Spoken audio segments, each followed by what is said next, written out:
everyone, I'm Mrs. Keith and I'm going to talk to you about the revising section on the English STAAR exam and give you some tips and strategies to do amazing on this part of the test. Which, by the way, this part of the test is the first 2 readings of the exam. All right, so in the revising section, you'll have questions that ask you to consider adding to, deleting from, or moving parts of the essay that you are reading. And when you are doing that, I want you to think of the jingle. Plug it in, plug it in. Plug it in, plug it in. Because when you're on an answer choice, when you're on a question, you need to try each answer choice into the essay. So plug it in before you choose your answer. All right, so tips and strategies and must-dos for this section. Read the entire essay. I'm going to read the entire essay and make note, either mentally or on your scratch paper, of the writer's main idea or position on the topic. Avoid repetition. So when you're on those questions for this section, if an answer choice has a word that was just used in the sentence before or after within that essay, it's more than likely incorrect. So this is why, again, it's important to plug it in, plug it in. You need to see, was this just used? Was this word just used in a sentence before or after? Beware of run-ons and fragments. So a run-on is 2 incomplete thoughts that are trying to exist within the same sentence without a comma fanboy. That is a no-no. Also, beware of fragments. Fragments are wannabe sentences. They're incomplete thoughts that are trying to disguise themselves as sentences. They're not. So here's an example of a run-on. I love to watch movies. He loves to watch them too. So these are 2 thoughts right here. I love to watch movies. 1 complete thought. He loves to watch them too. Another complete thought. What we're missing is that comma fanboy. So comma and I love to watch movies, comma and he loves to watch them too.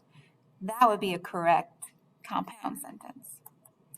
A fragment example is, although I go to bed, and then there's nothing else. There's just a period there, and it's incorrect. That's not complete thought.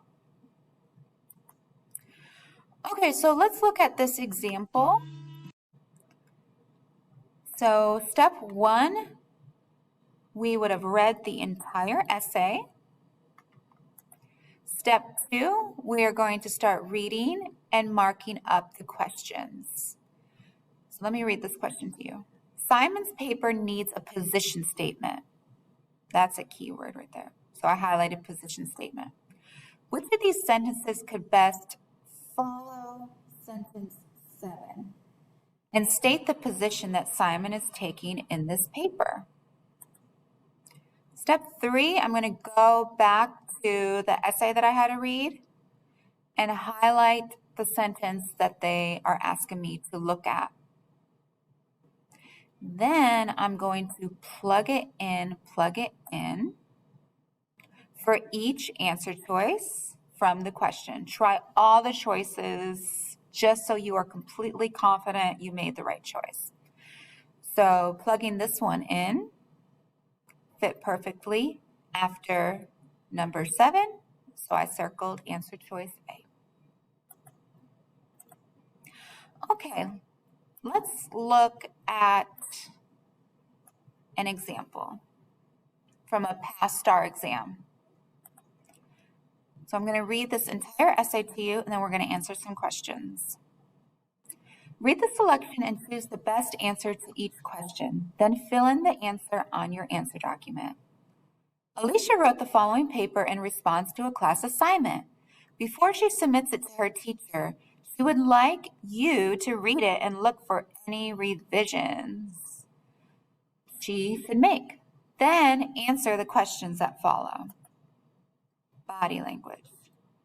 Okay, so I'm thinking this position, this topic, on the way that we move our bodies, how we communicate with bodies, body language. The expressions you make and the way you hold your body can say a great deal about your state of mind. People have studied these nonverbal cues for centuries, even as far back as the times of the ancient Greeks and Romans. You've probably heard that others might draw conclusions about you by observing your body language, but you may not realize that evidence suggests that your body language also works in reverse. In 1988, researchers did a study on which they positioned participants' facial expressions by having them hold a pencil in their mouth. Some people were asked to hold the pencil horizontally in their teeth, which shaped their mouth into something like a smile. Then the participants were shown a series of cartoons and asked to assess how funny they were. Interestingly, the people who were already smiling thought the cartoons were funnier than the people who were frowning did. This type of study has been repeated on other occasions with similar results. It appears that simply holding your facial muscles in a particular expression sends messages to your brain that can make your feelings reflect your expression. Evidence also suggests that the way you hold the rest of your body can affect how you feel. Amy Cuddy did a study on how power poses affect people. She is a social psychologist at Harvard University. A power pose is a way of holding your body that suggests you're in control of a situation. It's positioning your body in a way that says you have control. Imagine a top executive at a major company leaning back in his chair with his hands behind his head and his feet on the desk. That's a power pose. So is standing tall with your feet slightly apart, your chest out, and your hands on your hips. Cuddy measured people's hormones after just 2 minutes of holding poses like these and opposed the results with the hormone levels of people who were slouched over or standing with their arms crossed. She found that the people holding their body in a position of power had an increase in the hormone associated with dominance, and the hormone associated with stress was decreased. This suggests that those who hold their body confidently may actually start to feel more confident. Many people know that their body language can affect how others perceive them, but recent studies seem to suggest it can also influence how people perceive themselves. So the next time you need a dose of confidence for a test, an interview, or a difficult conversation, you might want to put on a big smile and strike a power pose. You may gain the self-assurance you need to do your very best. Interesting.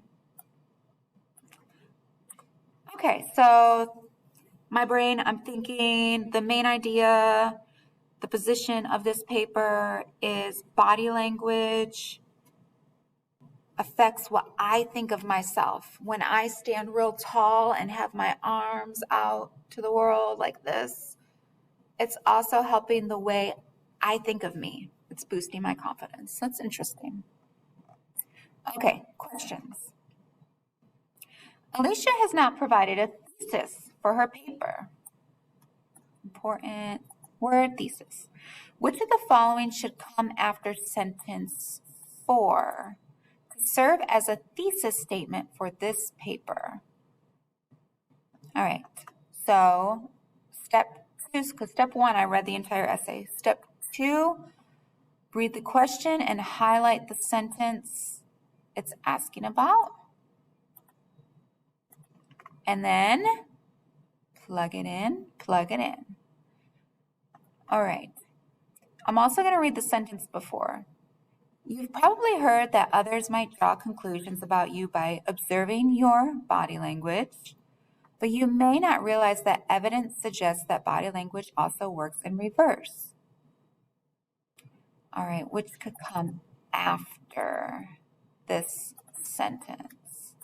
Body language may also work in reverse.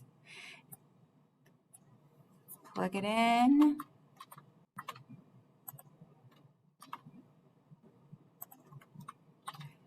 Okay, But you may not realize that evidence suggests that body language also works in reverse.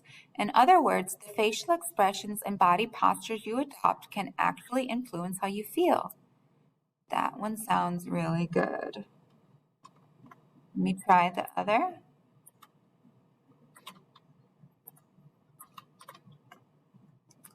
But you may not realize that evidence suggests that body language also works in reverse. However, you've probably already heard that people assess what you're feeling by observing. No, right off the bat, that's way too wordy. I'll highlight that one red. That's a no. Let's try this one. But you may not realize that evidence suggests that body language also works in reverse. Interestingly, the entire concept seems to have been proved to work in reverse as well. No, that's repetition. And reverse and then reverse again. It doesn't sound, that doesn't flow. Not the strongest choice.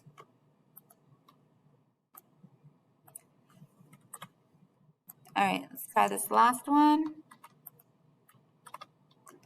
But you may not realize that evidence suggests that body language also works in reverse. For example, your basic feelings can be attributed to how people perceive you to be holding your body. That's not the strongest one here. My strongest choice is A. So I'm going to highlight that one yellow. That's my winner.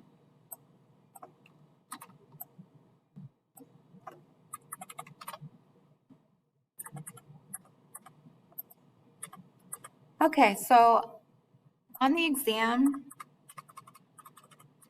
unfortunately, you won't be able to actually move the writing or the choices into the essay, sadly. So you're just going to have to remember to do that and to just make your eyes go back and forth. Read, plug it in, read, plug it in, read, plug it in for each choice and eliminate as you go. So I hope this helps you. Please complete the rest of this on your own and let me know if you need any help. Thank you.